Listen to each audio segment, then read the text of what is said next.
Tonight on CFTK-TV News, the City of Terrace reluctantly approved giving money to CN Rail, David Eby threatened to call a snap election, and the Bank of Canada has lowered its key interest rate again. Northwest BC's only television news team. We are CFTK-TV News. Good evening, I'm Cal Baslin, and here's what's making the news in the Northwest and beyond for today. During a City Council meeting from earlier this month, the City of Terrace agreed to fund maintenance on the railway crossing at Kenny Street, although the city was not eager to give CN Rail an estimated $182,000 needed for the maintenance. The two parties signed an agreement all the way back in 1979 that mandates that Terrace pay for any maintenance that the crossing may need. Terrace Mayor Sean Bouitosh was not pleased with the fact that the city was required to do this, saying that $182,000 is nothing to CN Rail, but to Terrace it's a lot of money. While the recommendation was still approved, Mayor Bouitosh also said that he'd be discussing this agreement with higher levels of government. The Prince Rupert Port Authority announced that they are teaming up with the Prince Rupert Gymnastics Association for the fourth time to provide new gymnastics equipment to local athletes of all ages. The money for this new equipment was paid for through the PRPA's Community Investment Fund, meaning that the authority has put forward $225,000 in total to this particular cause. Some of the new equipment included a springboard, a vaulting table, bars, and a beam, as well as mats. There was a dramatic development in Victoria as Premier David Eby threatened to call a snap election, and it all hinges on the passage of a bill to fast-track construction of the North Coast transmission line to power future resource projects. So what's the likelihood of an early election? Here's CTV's Rob Buffum with something of an answer. We'll have to be ready. It was a shot across the bow by the Premier, threatening an early election. This is non-negotiable for us. I would stake our government on it. Those 10,000 jobs, the prosperity for British Columbians. The last thing I want is an election, but we'll be prepared if it's necessary. Just over a year after securing a razor-thin one-seat majority, Eby was adamant British Columbians will go to the polls if his party's Bill 31, legislation that would fast-track construction of the North Coast transmission line, doesn't pass. Our government is committed to the 10,000 jobs that this bill represents. We're going to deliver those for British Columbians, and I would stake our government on that. If the Premier wants to go to this brinkmanship, I can tell you, as the Conservatives, we will be voting against Bill 31. So if he wants to go to the polls, drop the writ, let's go dance. Eby's NDP have 47 out of 93 seats in the House, a one-seat cushion to pass the bill if they rely on the House Speaker to break a tie. We have a very narrow margin in the legislature. Wednesday, the bill passed second reading, but still has committee stage and third reading. And the Greens say they don't know if they'll support it. Opposition MLAs say they think this could be an excuse to call an early election. Election calls are opportunistic. We believe in a fixed election schedule, so we shouldn't even be talking about this. Let's dance. I'm more than happy to dance. It's unlikely, but all of a sudden, British Columbians may be doing the cha-cha to the polls much earlier than expected.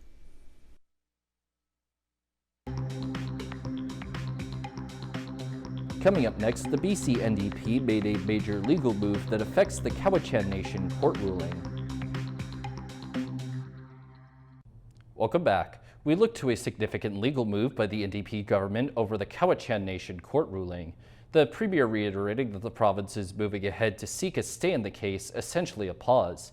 The controversial decision has sparked widespread concern over private property rights, with some homeowners saying they haven't been able to renew their mortgages. Clearly, your people here knew about it. I'm going to assume you knew about it. Residents at a town hall in Richmond gave Mayor Malcolm Brodie an earful, blaming him for keeping them in the dark on a landmark court case which could impact their property rights. Brodie did inform homeowners in a letter, but not until a judge had already ruled in the longest court case in Canadian history. If that brick comes loose and things start to collapse, that is absolutely a worry for everyone. The ruling grants the Cowichan tribes title to about 750 acres of riverfront property in Richmond. It includes city and federally owned lands and also private property, including homes. It has left residents wondering if they actually own their property. How do we look after these people that may not be able to get insurance and a mortgage? Are we forcing them out of their homes? How do they even sell their home if this is the case? Government needs to step in and provide that certainty. The Premier says anyone having trouble renewing a mortgage should notify the province so they can include the details in an upcoming court filing. We will be proceeding with a stay application, in this case asking the court to hold off on the implementation of the decision until the Court of Appeal has had their chance to weigh in. In the decision, the judge paused implementation for 18 months to give the parties involved time to negotiate. The National Chief of the Assembly of First Nations thinks that would have been a better way to settle the land dispute. I'm speaking generally, I'm not speaking on any case, but there's always a better way. And it's better to be at the table talking to each other rather than fighting in courtrooms. The City of Richmond and the province are appealing the court ruling, so is the Musqueam Indian Band, which also claims title over the land in question. Ben Milger, CTV News, Richmond. The Bank of Canada lowered its key interest rate again, the fourth cut this year, bringing the overnight rate to 2.25%. This move is meant to help Canadians through what the bank calls a period of adjustment as the economy struggles under U.S. tariffs and slowing growth. CTV's Reagan Hasegawa explains what the change could mean for BC's real estate market. For Metro Vancouver homeowners and buyers, Wednesday's rate cut could mean a little extra breathing room. The Bank of Canada has now lowered rates by a full percentage point since January, hoping to spark confidence and spending as the economy slows. U.S. tariffs and trade uncertainty have weakened the Canadian economy. We expect very modest growth through the rest of the year, with some pickup in 2026. Governor Tiff Macklem says tariffs from the U.S. and soft exports are weighing on growth, even as prices for food and gas stay stubbornly high. But for anyone paying a variable mortgage, the cut does bring a little relief. Anybody who is currently carrying a variable rate mortgage will feel a reduction in their mortgage payments of about $13 per $100,000 of mortgage money you owe. The main thing that we see after an interest rate reduction like this is renewed confidence in the market. That confidence may encourage buyers to return to the market, but with a record number of listings in Metro Vancouver right now, sellers still face tough competition. This is not a market for aspirational sellers. The most motivated seller in the neighborhood is going to set the new market price for that sub-area. Economists say today's move was widely expected, but the tone from the bank signals something new. Kind of a bit more of a surprise was how clear they were that they think that that's where they'll be stopping for now. The next decision comes December 10th. With the cost of living still straining household budgets, many will be watching closely to see if lower rates finally bring some lasting relief to Canadians struggling to keep up. Reagan Hasegawa, CTV News, Langley. A Vancouver city councillor is defending his attendance record after selling his local home and buying a property in the Okanagan. As CTV's Isabella Zavarisi reports, one opposition councillor believes it raises questions as to whether there should be guardrails on who could run for local politics. Councillor, you're muted. Brian Montague attended virtually on October 21st. It's not uncommon for councillors to do so, but he has never actually lived in the city of Vancouver. And now CTV News has obtained records that show he sold his North Vancouver home last year and purchased a property in the Okanagan in March. How's that going? Well, I'm happy to have a conversation with you about that. I'd like to have a conversation about that off screen, off camera first, okay. Because where I live and where I might have property is within my financial disclosures. I can tell you that I rent a piece of property on the North Shore, and I'm living on the North Shore. Montague, a former Vancouver Police media spokesperson, I spend a significant amount of my time here, as you can see, was absent from 65 votes since April, according to public records. From mid-April to mid-May, I was in California on holidays, which is probably why I missed Wills. Otherwise, I don't think I've missed any. He doesn't own property in Vancouver. He doesn't live in Vancouver. What are his interests in the city of Vancouver? This comes as city staff have been ordered back to work in office 5 days a week in the new year. And yet we're not putting that restriction on ourselves as councillors. So is that fair, you know? Montague maintains he is representing those who voted for him. My priority is to make sure that Vancouver is the best city it can be. My priority here is public safety. I think it probably maybe even demands some kind of reform on on who gets to run in local elections, and should they have some kind of representation in the city. Montague tells CTV News he won't be running again in next October's municipal election. The mayor's office is defending the ABC councillor, calling him a dedicated public servant. Isabella Zavarisi, CTV News, Vancouver. And now we take a look at both your nightly and weekly weather forecast. On the north coast, their night calls for rain and a low of 10 degrees plus a wind warning, while the rest of the week should see nothing but rain as well, with the high moving from 10 to 8 degrees. In the Terrace-Kitimat area, the night for them also expects rain but with a low of 4 degrees. And as for the upcoming week, that will also see a lengthy stream of rainy days, with maybe even some flurries, and a high shifting slightly from 5 to 6 degrees. And in the Bulkley Valley and Lakes District, tonight's forecast is set to see a chance of showers at a low of 2 degrees, and the next week or so will alternate between rainy and cloudy days, and days with either mixed conditions or straight up sunny days, as the high bounces from 9 to 3 degrees. Checking out the highways now, visit Drive BC for the latest and up-to-date conditions, and as always, drive safe out there. Highway 16 has construction work, bridge maintenance, road maintenance work, electrical maintenance, pavement patching, and debris on the roadway. Highway 37 has bridge construction and maintenance. Highway 37A is still dealing with falling rocks between west of Misiaden and east of Stewart, as well as bridge maintenance. And the Nishka Highway has some mowing. And this is what the roads were looking like this afternoon around the region from the View of the Province's highway cams.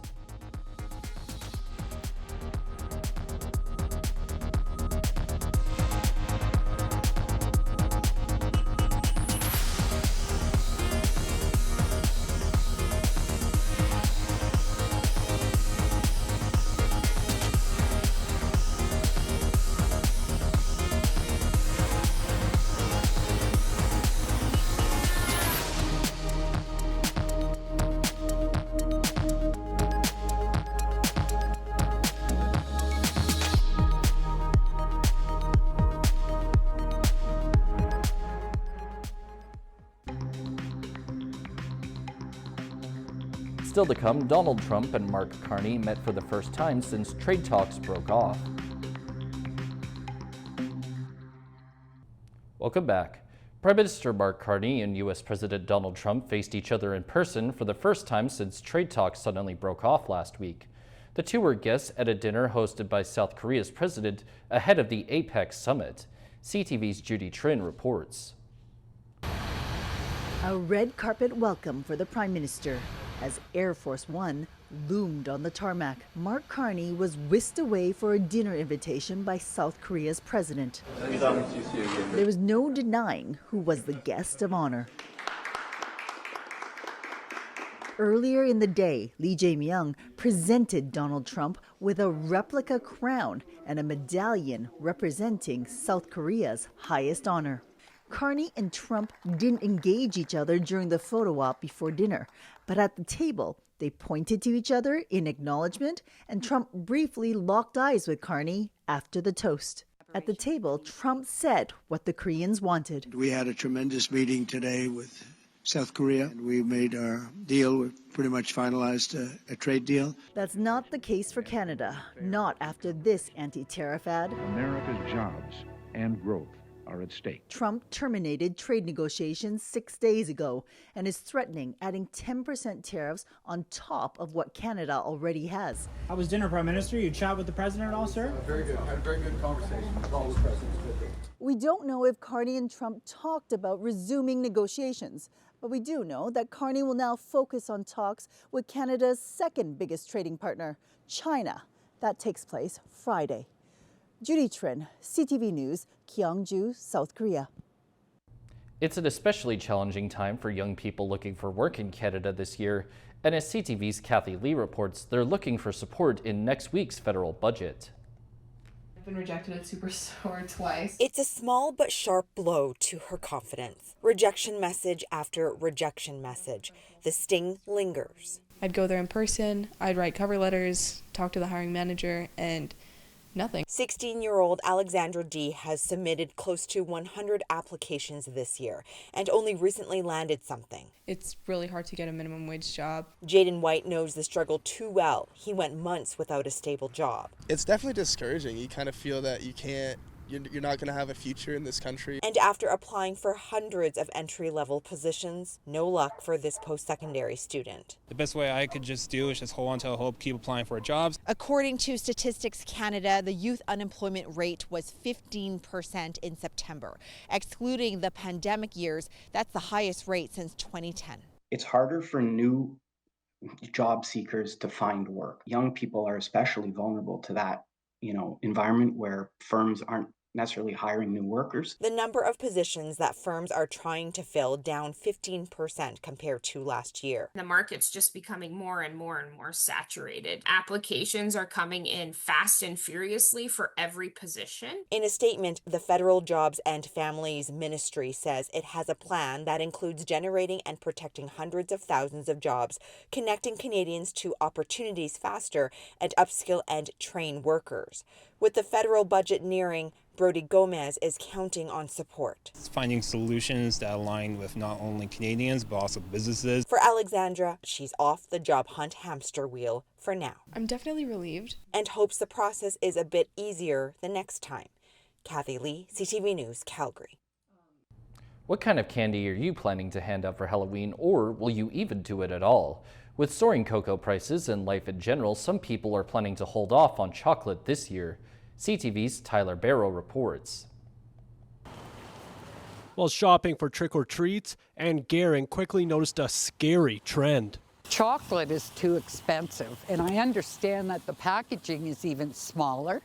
Which is why kids coming to her house will get chips instead. And she's not wrong. According to the Dalhousie University's Halloween treat cost report, many chocolate bars have increased in price by 15% compared to 2024. The report also highlights Canadian households are spending 10 to 20% more on Halloween candy, likely going unnoticed.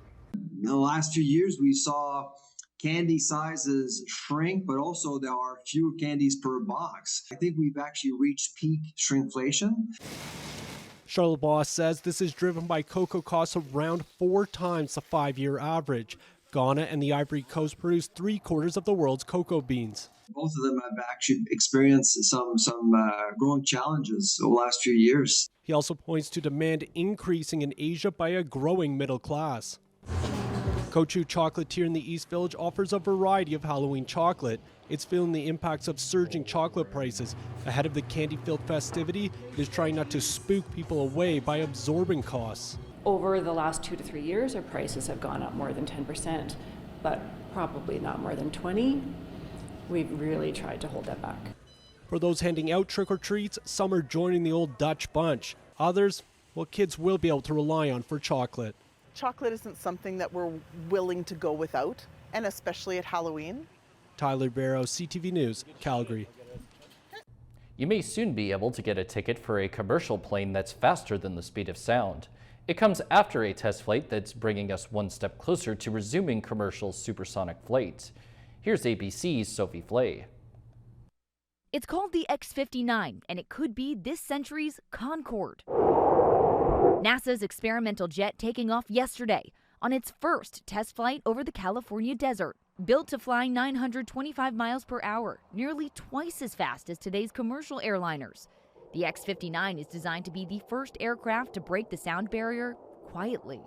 Meticulously engineered, it produces a gentle bump, a mere whisper compared to the disruptive booms of the past. The explosive-like sonic boom is why commercial supersonic flight has been banned over the U.S. It can startle people, it can rattle windows and cause problems. Even military flights are restricted in certain areas because the shock waves can cause so much disturbance on the ground. But the X-59's unique shape turns that boom into more of a thump, no louder than slamming a car door. You may recall the supersonic Concorde flew for decades until it was retired in 2003 due to high operating costs and fading demand. It was only allowed to hit supersonic speeds over the ocean. The X-59, without that deafening sonic boom, could be a game changer. Transportation Secretary Sean Duffy saying it has the potential to change the way the public flies. An X-plane is a symbol of our collective ambition to redefine the future. And in this case, it's the future of supersonic travel. The successful test flight yesterday is being called a significant aviation milestone. Supersonic travel could be especially important for industries involved in medical transportation and disaster relief. Sophie Flay, ABC News, New York. And now we turn our attention to how the stock markets are looking as of today compared to yesterday. The Canadian dollar is down 37/10 of a cent, the price of gold is up $15.20, oil is up 9 cents, natural gas is up 89 cents, aluminum is up $32.50, in Toronto the TSX is up 34.20 points, the Venture Index is up 9.81, in New York the Dow Jones is down 109.88, and Nasdaq is down 377.32. Still ahead, the injuries keep piling up for the Canucks.